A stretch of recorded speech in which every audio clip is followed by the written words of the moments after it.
2018 সালের মার্চে কাঠমান্ডুর ত্রিভুবন আন্তর্জাতিক বিমানবন্দরে ঘটে যাওয়া ভয়াবহ বিমান দুর্ঘটনায় প্রাণ হারিয়েছেন 51 জন। সেই ঘটনার প্রায় 7 বছর পর নেপালের একটি আদালত ঐতিহাসিক এক রায় দিয়েছেন।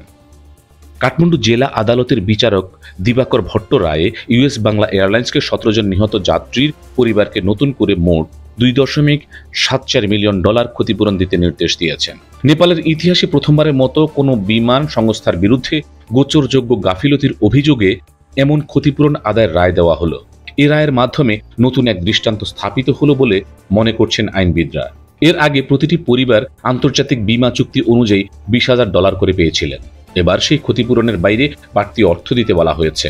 তবে ঢাকার ইউএস বাংলা এয়ারলাইন্সের পক্ষ থেকে জানানো হয়েছে তারা এখনও আদালতের কোনো আনুষ্ঠানিক রায় পায়নি।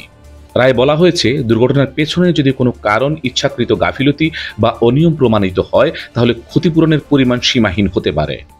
এটি ওয়ার্স কনভেনশন ও হেগ প্রোটোকল অনুযায়ী আন্তর্জাতিক বিমান আইনেও উল্লেখ রয়েছে। 2018 সালের 12 মার্চ ইউএস বাংলার BS211 ফ্লাইটটি ঢাকা থেকে কাঠমান্ডু যাওয়ার পথে দুর্ঘটনায় পড়ে।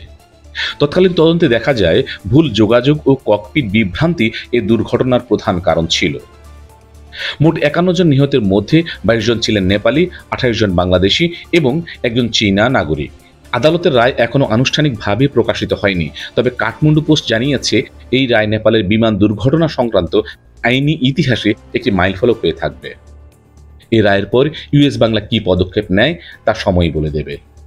এই ধরনের গুরুত্বপূর্ণ আন্তর্জাতিক আপডেট পেতে সাবস্ক্রাইব করুন আমাদের চ্যানেল আর শেয়ার করুন ভিডিওটি বন্ধুদের সঙ্গে। ধন্যবাদ। Subscribe now for daily news and updates.